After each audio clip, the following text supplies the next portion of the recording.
अगर आपकी जमीन पर भी कोई बलपूर्वक कब्जा कर लिया है तो अब घबराने की जरूरत नहीं है। इनकी जमीन है, ये कह रहा है हमारी जमीन है, लेकिन जमीन पर जबरन कोई आया, मान लेते हैं वर्चस्व वाला था, ताकतवर था, बाहुबली था, वो क्या किया, बलपूर्वक आपकी जमीन को कब्जा कर लिया। और कब्जा करके आप कह सकते हैं वहां पर कोई सामान रख दिया या यहाँ पर उस पर मकान बनाने का प्रयास करने लगा या उसका घेरावा करने लगा। देखिए, तमाम सिचुएशन, तमाम कंडीशन में आखिरकार ये समझना आपके लिए और जानना आपके लिए बेहद ज़रूरी है कि अब कौन सा कानून है जो आपकी मदद करेगा, किस कानून का अब प्रयोग करने वाले हैं। तो देखें, कब्जा विवाद अगर अब हो गया तो अब टेंशन लेने की ज़रूरत नहीं है, किसी भी हालत में कब्जा खाली जरूर होगा। अब देखें, यानी कोई भी जमीन है, ये जमीन अगर कब्जा हो गया तो अब आपको करना क्या है, सबसे पहला यानी करना क्या है, यानी अगर ऐसा हुआ है तो। दूसरी बात, हम आपको सुप्रीम कोर्ट का ऐतिहासिक फैसला भी बताएंगे, यानी वो जजमेंट भी बताएंगे कि आखिर कौन सा ऐसा जजमेंट है जहां पर इस प्रकार से फैसला दिया गया।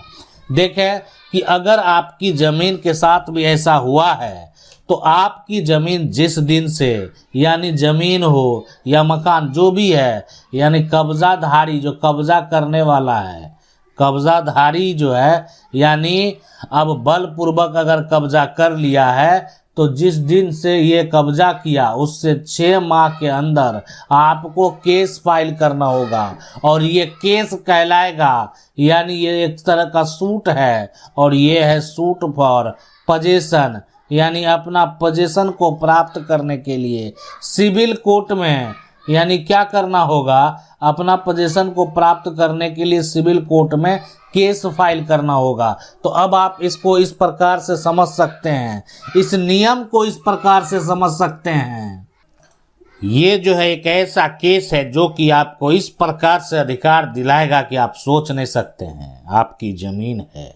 और आपकी ज़मीन अगर बलपूर्वक कोई कब्जा किया है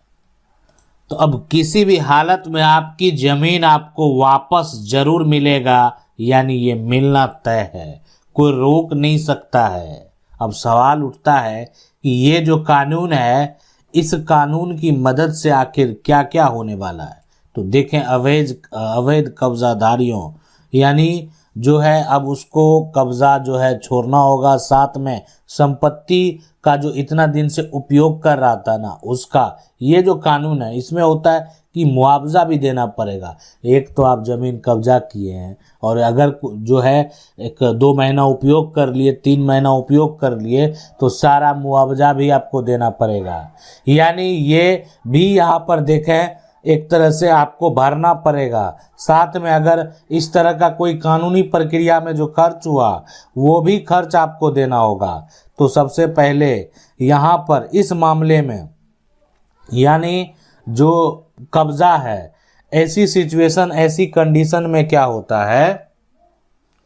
एक तो आपको जो है सूट पर पोजीशन का भी केस फाइल कर देना है कि मेरा ज़मीन वापस करो, और साथ में वो जो है एक तरह से, यानी कह सकते हैं मेंस प्रॉफिट, यानी मेंस प्रॉफिट जो है यहाँ पर वो भी चाहिए। तो ये हो गया कि आपका जो एक तरह से खर्च हुआ है वो भी आपको वापस चाहिए। इसलिए आप दावा कर रहे हैं, एक तो ज़मीन वापस चाहिए, इसलिए देखें ज़मीन का सारा कागजात जो है ना, ज़मीन का जो भी डॉक्यूमेंट है, ज़मीन का खतियान अगर कहें तो खतियान, या ज़मीन अगर ये केवाला लिए होंगे तो केवाला, या वसीयत से प्राप्त हुआ होगा वसीयत, ये सभी दस्तावेज डॉक्यूमेंट इनके पास मौजूद हैं। लेकिन इनकी ज़मीन को कोई आया जबरन जो है होता है अपना वर्चस्व दिखाने के लिए, वो व्यक्ति ज़मीन पर कब्जा कर लिया या फसल जो है बर्बाद कर दिया, फसल काट दिया, ये सभी सिचुएशन में वो सारा कुछ जो है वो भरना होगा। अब देखें कि ये जो मेंस प्रॉफिट की बात कर रहे हैं कि ये जो है ना कब्जा करने वाला जो व्यक्ति है, सबसे पहले इस बात को जान लें वो कौन है। कब्जा करने वाला जो है यहाँ पर करने वाला वो एक तरह से अगर भाई है ना, या आप ऐसा कर सकते हैं हिस्सेदार है, है ना, हिस्सेदार है, तो ऐसी सिचुएशन में मेंस प्रॉफिट नहीं मिला। देखिए कब्जा जो किया है वो आपका तो हिस्सेदार ही है, भाई ही है, तो उस पर आप ठीक है आरोप लगा रहे हैं, लेकिन उससे ये दावा नहीं कर सकते हैं। अब वो ऐसा किए हैं, आपके साथ गलत किए हैं, तो कहीं ना कहीं हो सकता है। देखें जब भी होता है तो गलती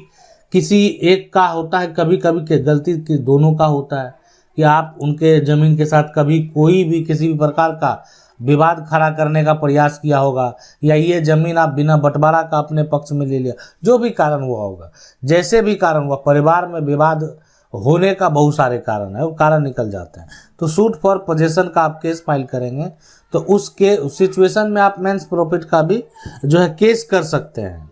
ठीक है, अब है कि आज हम बात करेंगे सबसे पहले सुप्रीम कोर्ट के उस जजमेंट की, यानी जहां पर स्पेसिफिक जो रिलीफ एक्ट है यानी सेक्शन जो है 6 की बात करेंगे सबसे पहले।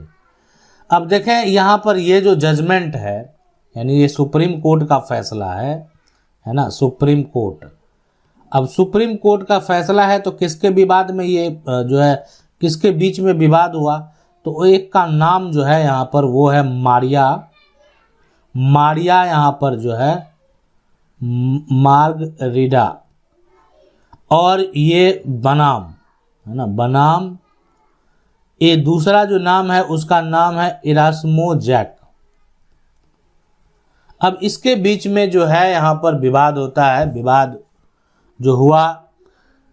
जिसका केस नंबर भी हम आपको बता देते हैं। यहाँ पर सिविल जो है, civil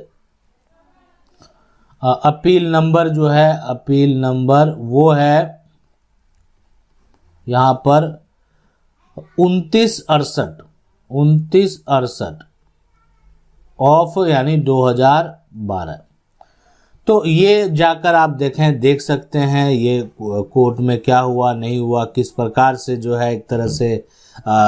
section 6 of specific relief act को लेकर जो है सुप्रीम कोर्ट के द्वारा फैसला दिया गया इस प्रॉपर्टी को लेकर, इस ज़मीन को लेकर। देखें ये कहने का मतलब है कि सीधी सी बात है कि जो विशिष्ट राहत अधिनियम की धारा 6 है, स्पेसिफिक रिलीफ एक्ट का सेक्शन 6 है, उसमें ये हो गया कि देखें अगर आपका कब्जा कोई कर लिया है तो आप जो है कब्जा वापस प्राप्त कर सकते हैं इस कानून के आधार पर, यानी अपनी प्रॉपर्टी को आप वापस जो है आप फिर से जो है ज़मीन का जो पोजीशन है वो प्राप्त कर सकते हैं, जो लैंड है, जो मकान है, उसका जो पोजीशन है वो प्राप्त कर सकते हैं। लेकिन देखें बलपूर्वक अगर आपकी ज़मीन को कोई कब्जा कर लिया है, आज वर्तमान समय में क्या देखने को मिला है, किसी का कब्जा 100 साल पुराना है, फिर भी कोर्ट जाने के बाद जो है उसके ऊपर जो है सेक्शन 6 स्पेसिफिक रिलीफ एक्ट के तहत केस फाइल कर दिया जाता है। इसलिए कि जो ये व्यक्ति है ना, इनका जो ज़मीन है, इनके दादा के नाम से कागजात है, दादा के नाम से कागजात है, डॉक्यूमेंट है, यानी और इनके पिता के नाम से बाद में दाखिल खारिज भी हुआ, और आज वर्तमान में जो है ये ज़मीन का दाखिल खारिज जो इनका ये है, ये बेटा भी कराया हुआ है दाखिल खारिज। तो ऐसी सिचुएशन, ऐसी कंडीशन में बेटा भी दाखिल खारिज करा कर रखा हुआ है, 100 साल से कोई उपयोग कर रहा उस जमीन को, लेकिन जब कोर्ट में गए ना तो कोर्ट में डायरेक्ट उस पर आरोप लगा दिया कि हमारी जमीन को हम इसको देख रेख करने के लिए दिए थे, है ना, हम ये ज़मीन इसको देखने के लिए दिए थे, और ये क्या किया, हमारी ज़मीन को जबरन जाकर जो है मेरा नाजायज़ फ़ायदा उठाया, जबरन जाकर हमारी ज़मीन पर कब्जा कर लिया और मेरा जो फसल है वो बर्बाद कर दिया। ऐसी सिचुएशन में देखें ये तो कोर्ट में हो गया। अब है कि पुलिस प्रशासन के द्वारा, देखें यहाँ पर अगर देखा जाए तो कहाँ पर भ्रष्टाचार है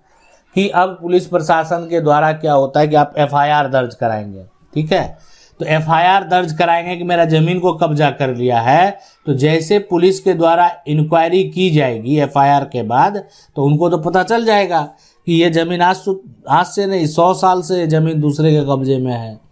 ना। तो उनका जो रिपोर्ट होगा, यानी वो तो वहाँ पर जाके विजिट किए हैं, वहाँ पर जो है, तो वैसी सिचुएशन में बहुत लोग जो है ना उनका जो रिपोर्ट होता है उसको सीधा कोर्ट में झुकलाने का प्रयास किया जाता है, इसलिए कि ये मान्य नहीं है, ये तो एक तरह से दूसरा पार्टी से मिले हुए हैं, उन पर आरोप लगा दिया, गलत आरोप लगा दिया जाता है, जबकि पुलिस का रिपोर्ट सही है फिर भी ऐसा कर दिया जाता है। अब बात आ जाती है ठीक है गवाह लाइए, है ना, कि कौन सही है कौन गलत है। अब दोनों पक्ष का गवाह आ गया, एक कह रहा है कि नहीं है ये ज़मीन जो है 100 साल से कब्जे में है, और दूसरा कह रहा है कि हाल में मेरे सामने ये ज़मीन कब्जा किया, रोकने का प्रयास किया तो जान से मारने की धमकी दी। ये तमाम चीज़ें जो है ना, यानी इस तरीके से जो है कोर्ट का प्रक्रिया आपको देखने को मिलेगा। रही बात देखें जिसके पास टाइटल है, जिसके पास प्रॉपर्टी का कागजात है, जिसके पास प्रॉपर्टी का डॉक्यूमेंट है,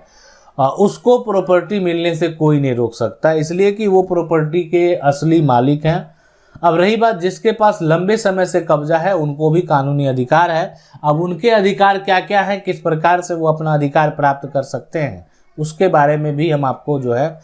बताएंगे आगे की आखिर क्या क्या प्रक्रिया है उसको फॉलो करने का। आशा करते हैं वीडियो अच्छा लगा होगा। वीडियो को लाइक जरूर कर दें। चैनल को पहली बार देख रहे हैं सब्सक्राइब करके जो बेल आइकन है उसको जरूर दबा लें। मिलते हैं अगले वीडियो में, तब तक के लिए जय हिंद।